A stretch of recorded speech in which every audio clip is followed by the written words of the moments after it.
Wait a minute, stop the video! I'm finally back and happy to see you all. Naturally, my absence had a lot of you saying this, and this. I thought it was only polite to attach an explanation and share some fun news at the same time. Excuse number 1 for my absence. Lifety life. Yeah, it got pretty crazy. Excuse number 2, I spent months preparing for and debuting my photographic art collection at the West Hollywood Sehun Gallery. Wow, that was fun. Last but not least, I packed my bags, traveled across the Golden State coastline, and set up camp in an old prospecting town known as San Francisco. Which brings me to the exciting news I was going to talk about. I'm going to Babscon! So if you want to meet me in person and find out that I'm not in fact a unicorn, then follow my Twitter, Tumblr, or Facebook to find out where I'll be at the con. Feel free to make a pit stop at the panel I'll be joining alongside these cool folks too. Okie dokie, that wraps up this explanation. Thank you all for your 8 months worth of patience. Especially you, Cloud. Let's get to it. Time for me to review this puppy.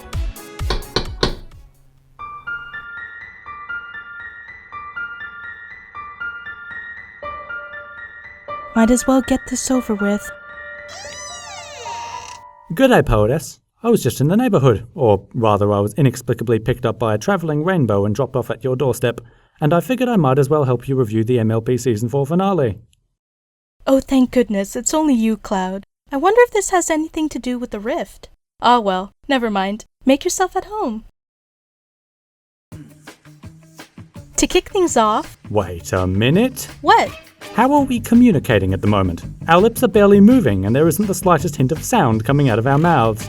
This is an enchanted thought space. Any argument or comment that arises in our minds is instantly projected for our audience's listening pleasure.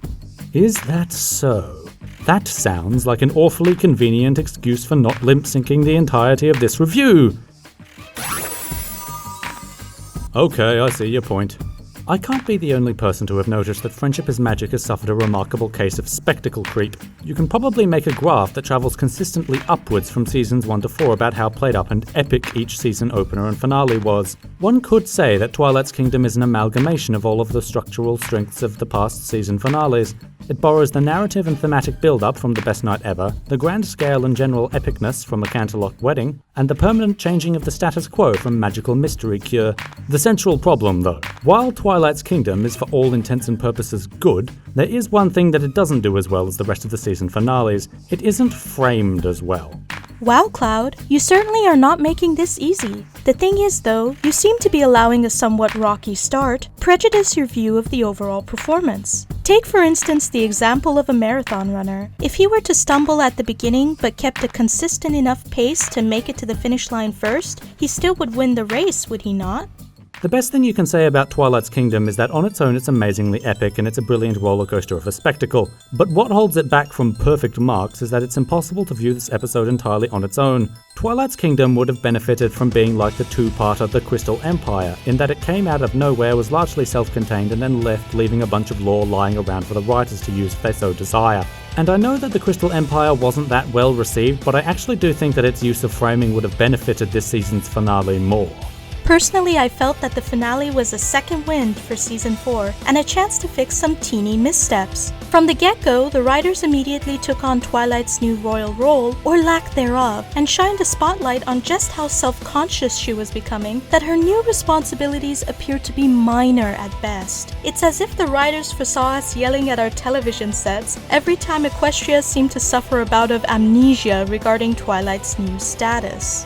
This brings me to the touching song the princesses share. Now I know many reviewers disagree with me, but personally I felt that the song resonated in many ways. Each verse not only aimed to reassure Twilight, but perhaps remind her how making wise choices, exhibiting fortitude, and embracing love will ultimately make things clearer, as opposed to succumbing to one's fears or indulging one's desires. Luna's verse stuck out to me, considering how she once allowed the grip of fear and desire transform her into Nightmare Moon, all because she wanted the chance to spread her wings and soar.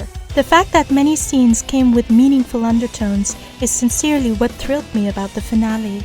I thought that the dialogue between Twilight and the other three princesses was kinda off, but I did like the song they sang to accompany it. kinda. It is strange, though, to go from Twilight freaking out about the added responsibilities of being a princess in the season opener to feeling underappreciated as a princess in the season finale without a proper character arc over the season in order to get her from one mindset to the other.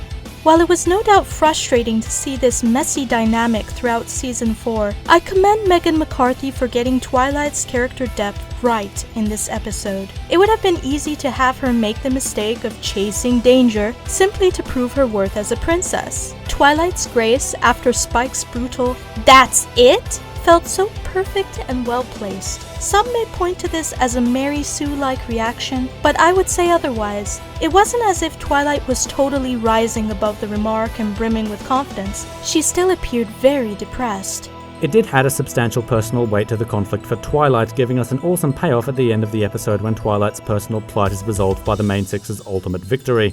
So while it did feel out of left field for me, its existence in the episode is appreciated at the very least. Speaking of left field, I can't help but wonder, Cloud, what did you think of the whole Discord betrayal business? Did it ruffle a few feathers for you? No. Let me be clear, I have no problem with Discord giving into temptation and turning evil again, and I definitely picked up that he and Kritic wouldn't remain allies for very long, and I was largely okay with that as well. But the thing that killed Discord for me in this episode is that he trusts Kritic. How has Kritic helped Discord at all? The relationship between them benefits entirely one way. Kritic stands to gain everything from Discord, but Discord stands to gain nothing substantive from Kritic. If you recall, I brought up indulgence earlier. What greater desire to indulge in than that of freedom? We as humans, after all,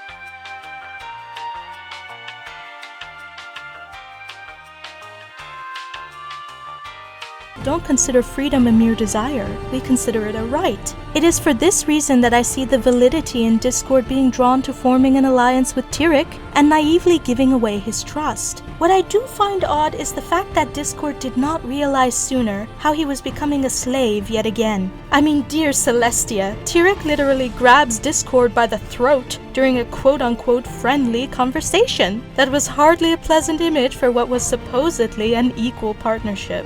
Indeed, some of the imagery during this episode was pretty dark. Ethereal spirit substance getting forcibly pulled out of Discord through his mouth isn't exactly the bastion of family-friendly entertainment. I'm not against darkness in fiction, and I'm not really against dark themes or imagery in My Little Pony. However, considering that the staff are probably going to make another attempt at scaling up the epicness in Season 5, I do have to raise a concerned eyebrow. I'm thinking that there's going to probably be at least one death in the show before its ultimate conclusion if this trend keeps up.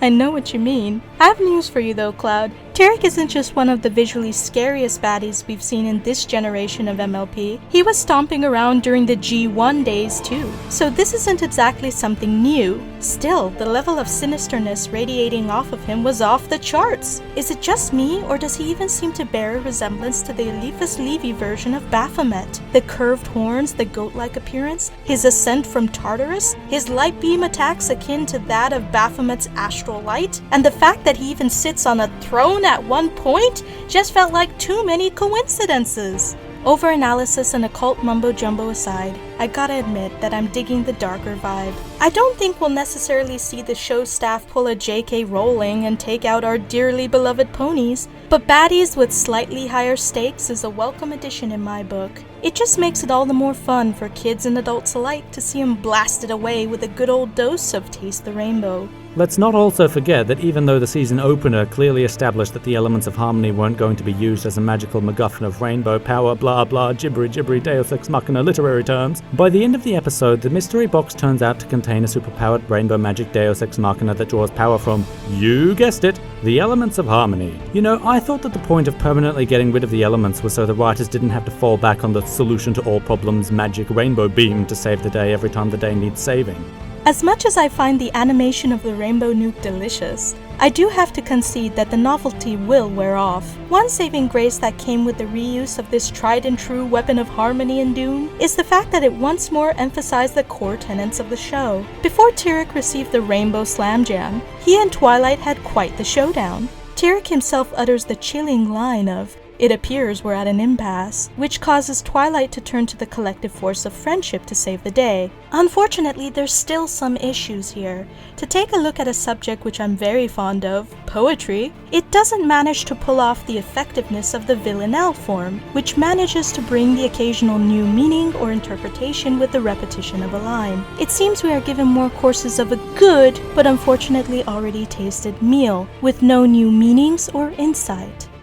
Perhaps we don't realize, however, that the true dessert is still being saved for the show's final hour. This could have very well been a preview of a greater battle ahead. If all the princesses were willing to sacrifice their alicorn magic to take down this bad guy, who's to say that your much-loved rainbow Deus Ex Machina isn't next? Phew, I think we're done here. Huh? What's going on? Are you serious? We're really continuing this horrendous rift thing? Yup. Damn you, rift joke! You're not funny anymore!